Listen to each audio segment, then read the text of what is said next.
This video describes the factors I look at as I work at understanding why you are not sleeping well and work with you to develop a treatment plan to improve the quality of your sleep. The scientific literature on sleep has identified 3 types of processes related to sleep. The regulatory processes are biological factors that determine the timing and quality of sleep. When these processes are working together, your body will default to good, restorative sleep.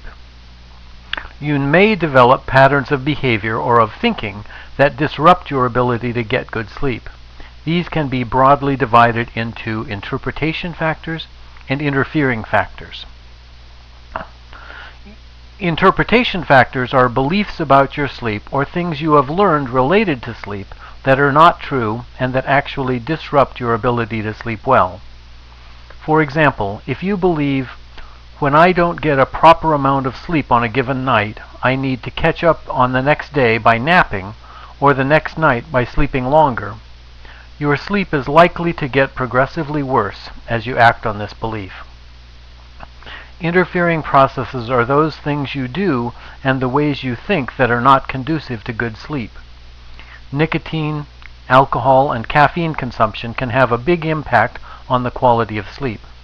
Your level of reactivity and sensitivity to the stressors in your life also has a big impact on the quality of your sleep. I took these factors and created this Hex of Insomnia as a teaching aid. Circadian rhythm and sleep homeostat are the 2 biological regulatory processes for sleep. Cognition about sleep and sleep-related associations are 2 different types of interpretive factors. These are beliefs or learnings about sleep. Lifestyle and arousal are 2 types of interfering factors. Perfectionism, worry, and rumination are the most common thinking styles that generate arousal and contribute to poor sleep. Many of the people I see feel completely hexed by their sleeplessness. I use these 6 factors to create a treatment plan that addresses the specific factors that are contributing to your poor quality of sleep.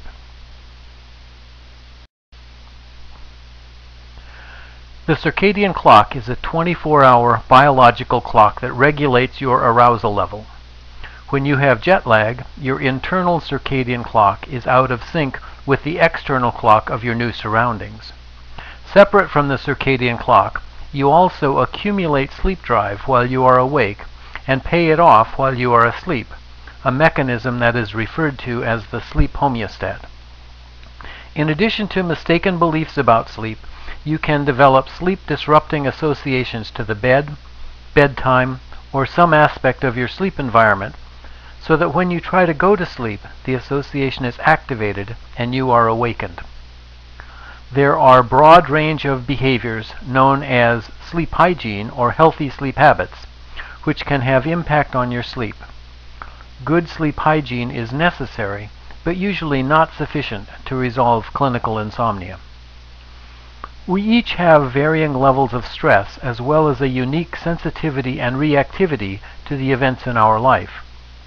Your style of responding to the stress in your life will frequently generate enough arousal through the day to disrupt your ability to fall asleep and sustain sleep through the night.